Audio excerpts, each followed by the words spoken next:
Saya mengkaji ayat ini itu sering sekali, sering sampai sekarang. Mungkin ya sampai nanti, sampai asarenah, sampai asar. Ini rumah tenan ini. Jadi Allah itu zat yang kuasa mendatangkan adab dari sisi atas. Misalnya meteor jatuh, terus Mars jatuh. Tentu Allah mampu. Atau dari bawah, misalnya ditelan bumi dan sebagainya. Atau, dan ini yang sering terjadi, Allah menjadikan kalian itu saling nggak cocok, kemudian saling membunuh.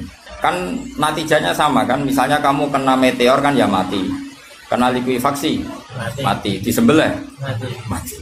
Milih ndi? Ayo milih ndi? Diujar-ujari bojo kuru mati. Disentak wong kaget kakan utang mati.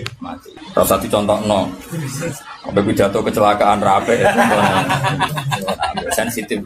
Nah ini penting. Ayat ini pernah saya baca satu hari setelah gempa Jogja.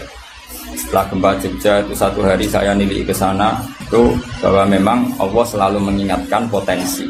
Ya muka-muka sampai ayat ini eling-eling. Jadi Allah itu adatnya di Quran itu dua. Satu menjelaskan itu sebagai hal yang potensial. Potensial itu bisa terjadi kapan saja. Ada yang diceritakan Allah itu secara faktual, yaitu rahmat. Rahmat itu kan selalu terjadi kapan saja. Maka itu diredaksikan Allah bisihotil jasmi. Dengan sifat kepastian kayak warahmati wasiat kulas itu pasti terjadi dan terus terjadi. Tapi kalau azab itu Allah menceritakan itu hanya potensi azab. Meskipun kadang-kadang benar-benar diwujudkan. Ya benar-benar pernah ada yang ngitung misalnya tsunami yang dahsyat itu hanya per 200 tahun. Gempa Jogja paling dahsyat itu pernah dihitung secara teori geologi itu hanya per 70 tahun. Artinya kalau azab itu ada siklusnya yang ekstrim loh ya. Tapi kalau rahmat kapan saja dan di mana saja. Maka pola-pola di Quran, kalau sampean mengkaji Quran, itu kalau rahmat itu mesti redaksinya itu bisihotil jasmi dengan sifat kepastian. Rahmatku pasti terjadi. Kata barabbukum ala nafsi rahmah. Bahkan Tuhanmu memastikan dirinya pelaku rahmat. Dirinya pelaku pemberi rahmat dan Allah mewajibkan pada dirinya sendiri. Tapi kalau Allah menceritakan adab itu hanya redaksi saya mampu memberi adab. Tapi tidak harus melakukan. Jadi mampu kan? Tidak harus melakukan. Tapi tetap potensi melakukan. Itu jenis qadir apa? Maka di surat Tabarok misalnya caranya Allah ngendikan gimana coba? Misalnya qul ara'aitum diulang-ulang. Misalnya diulang aja semurut saja misalnya apa? Wa sirru qawlakum wa innahu alimun bi dzati sudur ala ya'lamu khalaqa wa walladzi ja'ala khamsin amin tumman fis sama ayakhsifa bikumul ardo fa idza hiya tamun. Sebagian ayat qul ara'aitakum dan sebagainya. Kadang kan qul ara'aitakum in atakum adabuhu qul ara'aitum in atakum. Itu kan kira-kira maknanya gini, coba sekali-kali kamu berpikir setiap saat kamu itu kena adab. Lalu maknanya adab itu apa? Adab bagi seorang mubaligh misalnya tahu-tahu kena kasus perempuan kan yang langsung jatuh misalnya karena itu ya siksa kan terus nggak laku atau salah omong lala terus jadi dibully kan apalagi atau salah undangan ada mubaligh datang di undangan HTI kan langsung NU nggak mau undang misalnya salah undangan macam-macam tuh tapi wong keramat itu bebas hambatan lala rapi keramat itu jauh keramat. Nah ini rumah tenan ya. Kalau pastikan dan saya bertanggung jawab nanti ketemu pangeran ya. Nak rahmat itu mesti sihotul jasmi, apa sihot pasti. Memang ini bahasa ilmu hadis sihotul jasmi. Tapi kalau tentang adab itu Allah hanya ngendikan potensi. Potensi itu memang Allah mampu melakukan itu mampu, cuma tetap diredaksikan potensi bisa ya, bisa tidak. Makanya Allah ngeredaksino aamin tuman fis sama. Kenapa kamu leha-leha di bumi? Sementara orang yang di langit bisa saja membuat bumi ini tamur itu melumer, kira-kira likuifaksi. Setiap saat bumi yang kita injek ini bisa likuifaksi terus kita ditelan. Atau ya sebetulnya bumi baik-baik saja, tapi ada angin bandang. Fayursila alaikum qasifam minar rih fayurikokum bima kafartum. Kayak tsunami kan gitu, angin bekerja sama dengan gempa, terus sudah kamu di darat tapi fayurikokum bima kafartum. Makanya ahli gempa Jogja itu sama saya itu kagumnya bukan main. Karena tadi ketika tanya saya, Pak Bah, masalah gempa itu gimana? Saya jawab tadi. Sebenarnya Quran itu pernah gambarkan orang itu tenggelam di darat. Itu tadi fayursila alaikum qasifam minarri fayurikokum bima kafartum. Tinggal Allah melibatkan angin. Angin kan mengirimkan gelombang kamu di darat kayak kasus di Aceh tapi tetap apa? Tenggelam. Jadi justru tenggelam itu bayangan Quran yang berupa adab itu fayurikokum bima kafartum, kamu tenggelam.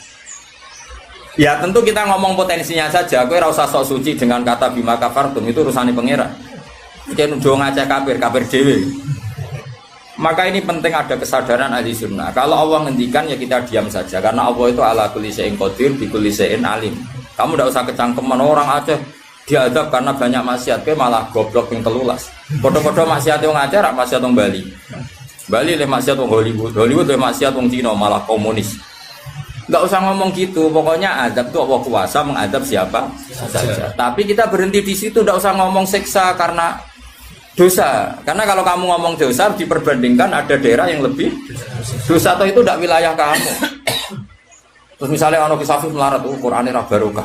Yo ora usah nuduh ngono, iso wae justru melarat iku barokah, mergo ra kakean hisab nggo duwe wong.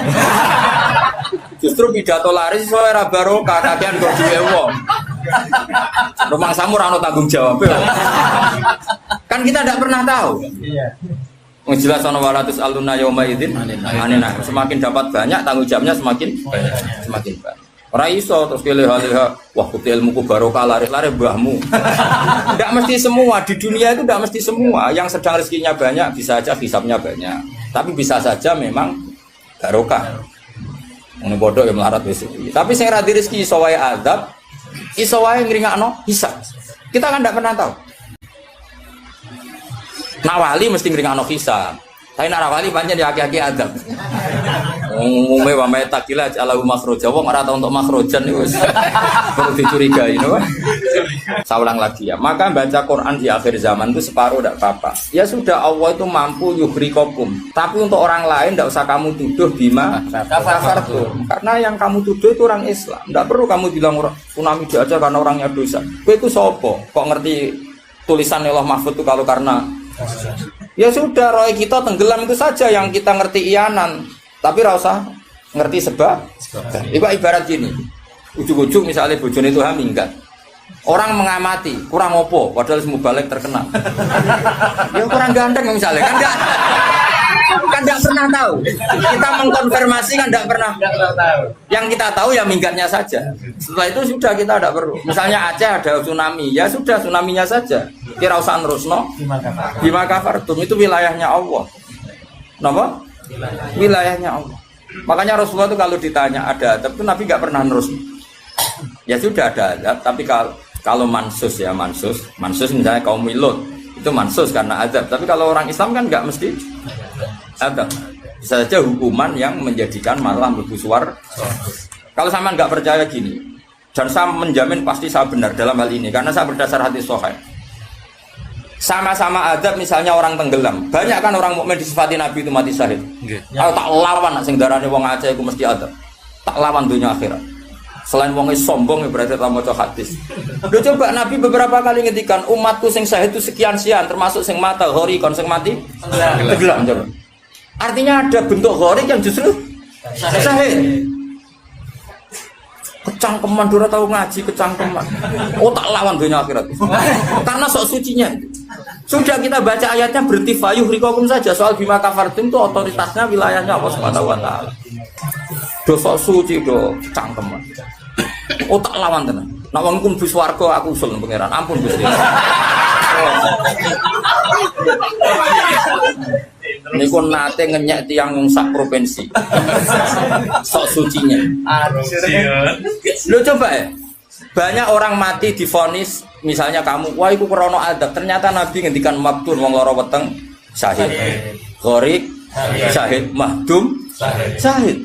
Orang yang mati korban, kan kita tidak pernah tahu. Ya sudah bodoh-bodoh tidak pernah tahu, pakai yang husnul khotimah saja, pakai yang husnudzon saja. Ono hafid kok mati umay rubo. Milih sing husnudzon ae berarti syahid. Kategorinya mahdum. Jangan terus ono wah kena adab. Kesuwen oleh ngedol Quran lu ngawur. Oh, tak lawan sing ngomong-ngomong lawan. Siap lawan. Siap ya. Debolo ISIS. Kita asli nih, maksudnya hobi ini tuh tak. Hobi ini tuh kan. Jadi nak dicak ngomong damai itu dingin. Yo pancen yo lucu, nak wong brewoken terus gak garang.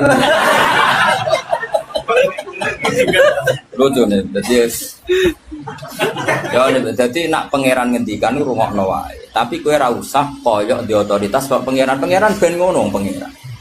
Itu termasuk tafsir yang termasuk saya setuju. Makanya kata Imam Sa'rawi, nak pangeran negur Kanjeng Nabi kira usah melok-melok. Kanjeng Nabi atasane pangeran kira usah melok-melok duwe rasa sesuatu mbek Nabi. Misalnya Nabi ditegur di Abasa, ya biar Allah atasannya Nabi, berhak dong negur. Kowe ora usah di perasaan macam-macam. Lho Nabi kok ditegur pangeran ora usah ngono. Nabi tetep panutan kita ila yaumil kiamah. Itu kan ibarat masyhur lah, misalnya Mbah Mun kadang negur putrane. Ora perlu santri ngrasa putranya ada apa-apa. Itu kan wilayahnya Mbah Mun karena sama putra. Kayak aku misalnya negur tuh, aku ora olah terus melok negur tuh aku walat. Lho tuh wis mubalek kowe sapa? Lah nek aku ora mau kiai ini aja. Paham jelas ya? Mak aku oleh sak uni-uniku. Cara dekne protes ning pangeran tetep dosane akeh dekne dibanding. Paling ngenyek dekne ditulis pira loro paling. Ini nak gak sampai ilmu. Apa meneh diperjualbelikan. Mas, tuntas kok ngadepi aku sama dosa. Saya ulang lagi, ini penting saya utarakan. Jadi Allah saja yang Tuhan ngendikan itu potensi. Saya pastikan lah. Kita semua kenal Allah yang warahmati wasiat. Nabi berkali-kali ngendikan inna rahmati sabaqat ghadab. Sebagian riwayat bukan sabaqat, ghalabat. Setiap rahmatku pasti mengalahkan azabku. Artinya gini, kalau ada potensi azab, ya kita milih itu bentuk rahmat saja dulu, karena itu yang mesti menang. Jadi paribasane aku roh munib, mati kecepet omahe paribasane. Utawa mati tiba ning WC. Misal aku tetep darani syahid. Kategorine mahdum. Ojo kok aku makine ning WC. Mungkin dia nutupi kewaliane tapi hebane mati ning apa? Hebane mati ning WC. Enggak apa-apa. Karena menduga rahmat itu lebih gampang karena Allah jelas ngendikan ning hadis Qudsi inna rahmati ghalabat ghadabi. Berarti gamane pola semua itu lebih baik kamu tafsirkan sebagai rahmat. Nah, kecuali ada sorihul ayat yang mengatakan itu adab, tapi mana ada sekarang udah ada nabi. Misalnya kaum Lut kan Allah jelas-jelas ngendikan itu karena adab, ya sudah kita ikut mengatakan adab. Tapi kalau yang orang Aceh, orang mana-mana kan tidak ada ayatnya. Jelas ya? Iya. Mulane sing aku itu ngaji sing tenanan. Loh kalau kaum Lut kan binasillah misalnya hijarata kada wa kada terus Allah ngendikan karena adab. Ya sudah kita ikut tentang kaumnya Nabi Lut. Tapi sekarang yang saya misalnya ada orang punya penyakit homoseks, kemudian dia kena azab. Ya sudah itu sanksinya Allah. Bisa saja azab ini kalau dia mukmin kafaroh betul. Memang ya azab tapi oleh Allah dihitung kafaroh dan itu hadis sahih. Tidak ada seorang mukmin yang punya dosa kecuali nanti dia kena masalah, nanti kena riu atau kesandung dari Nabi dan itu nanti jadi kafarohnya. Dan ketika Nabi Muhammad tanya, ya Allah, kafirun apa? Iku jabal. Lalu mengkono nak mana jabal kat, maknanya jabal kof. Wilayah Jawa jadi apa? Jabal apa? Kat. Ini sangkot jabal kof. Wilayah Jawa jadi apa? Jabal kat. Jadi angger adu itu. Mana aku minggat bodoh jabal kat. Maksudnya waduh banget. Paham ya? Ternyata sampean kalau lihat di kitab-kitab kayak di Sawi, di Tafsir Munir itu detail sekali. Jabal Qaf itu induk gunung. Dan semua urat gunung yang ada di dunia itu terkait sama urat yang ada di Jabal Qaf. Jadi kalau Allah lewat malaikat kepengen goyang gunung, itu mau nginstruksi ning induke ning Jabal napa? Qaf. Kemudian digoyang, kemudian goyang semua. Dulu orang itu janggal. Tapi sekarang orang tidak janggal. Menurut pakar geologi, pakar-pakar vulkanologi, semua gempa di seluruh dunia itu hanya butuh narik satu pemicu. Jadi ternyata itu mirip cerita yang di kitab-kitab. Allah itu gak perlu nginstruksikan gunung terkait, cuma nginstruksikan duit dok. Jadi otot tak diubahno. Niku gunung sak donya. Napa? Obah, karena sistem gempa atau gunung itu sistem terpadu. Kesodok sitok. Kesodok napa? Semua. Bismillahirrahmanirrahim. Nabi nak ditamu Yahudi ketenang seneng. Ditampung Nasrani seneng. Mergo dialeke antar umat beragama dialeke ini. Yang Yahudi nak takok ya melete-melete. Yang Yahudi nyermeli riyen melete-melete pinter-pinter. Mat, pertama penduduk swarga masuk swarga itu jumlahnya wakil ya Mat. Wakil. Iku sarapane apa Mat? Pertama. Nabi jak bakas kawitane wong swarga sarapane apa? Apa pecel apa rawon pokoke takokane wae. Nabi akhirnya dikandani Jibril ziyadatul kabidin nun, yaitu gorengan iwak nun. Akhirnya Nabi dan orang Yahudi ini selalu ngomong khas nubuwah. Khas apa? Nubuwah. Di mana di luar alam yang materialistik ini, yang kasat mata, ada alam di luar kita, kayak iwak nun. Iwak apa? Nun. Iwak nun nak teng kitab-kitab. Ketika Allah Ta'ala menciptakan gelembung dukhon, itu Allah bingung, dakok endi, didakok endi. Akhirnya bumi itu gentayangan, didakok endi. Wal ardu, bumi ini didakok ning gone mak. Bareng didakok ning gone mak tetap golang-goling, dipandai gunung. Lah terus banyu sendiri posisinya ning ndi? Akhirnya ning urutan kitab-kitab khas samawi nubuwah disebutno. Wal ardu ala batnil khut ala batnis sur itu terang. Jadi ini bumi ini ono sur. Sur sayangnya mbok maknani sapi salam dhewe mari bingung kan mergo maknani napa? Sapi. Jadi bumi iku ning tanduke sapi, sapi ning banyu, banyu ning gone iwak nun ning gone hawa. Hawa khas-khas nubuwah itu yang tahu hanya orang Yahudi. Termasuk sing diterusno khas nubuwah Kanjeng Nabi Muhammad sallallahu alaihi wasallam disebut nun wal qalami wa ma yasturun. Kita hanya tahu maknane nun iku iwak nun. Iwak nun iku iwak sing gegere dienggo panggonan bumi. Tapi alam materialistik tentu kita bicara kayak yang sekarang, teori Big Bang, planet bumi di sini, planet bumi di sini. Kita tidak pernah menjangkau ilmun sing kaya ala zuhril hud. Nggih, ala zuhril apa? Hud. Sami seperti qaf wal Qur'anil Majid. Ketika Nabi Muhammad tanya, "Ya Allah, qaf niku napa?" Iku jabal. Mulane wong kono nak mane jabal kat iku maknane jabal qaf. Ila Jawa dadi napa? Jabal napa? Kat niku sangka jabal qaf. Ila Jawa dadi napa? Jabal kat. Dadi anggere aduh, "Anakku minggat botok jabal kat." Maksudnya waduh banget. Paham ya? Ternyata sampean kalau lihat di kitab-kitab kayak di Sawi, di Tafsir Munir itu detail sekali. Jabal Qaf itu induk gunung. Dan semua urat gunung yang ada di dunia itu terkait sama urat yang ada di Jabal Qaf.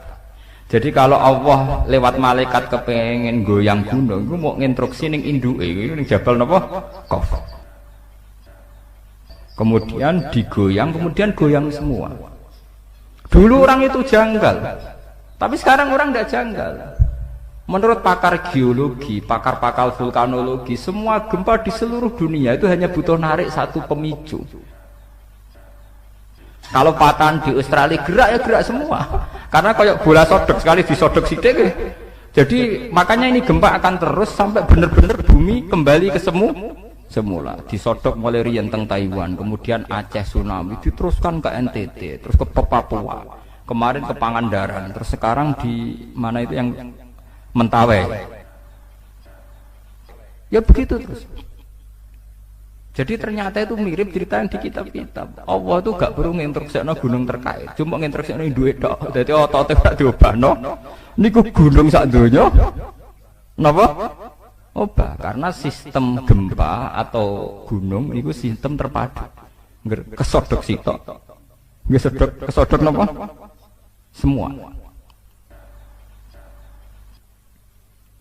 Nah ini termasuk ilmu-ilmu sing khas nubuwah. Padahal tentu dulu para nabi tidak punya teknologi, tidak punya sains.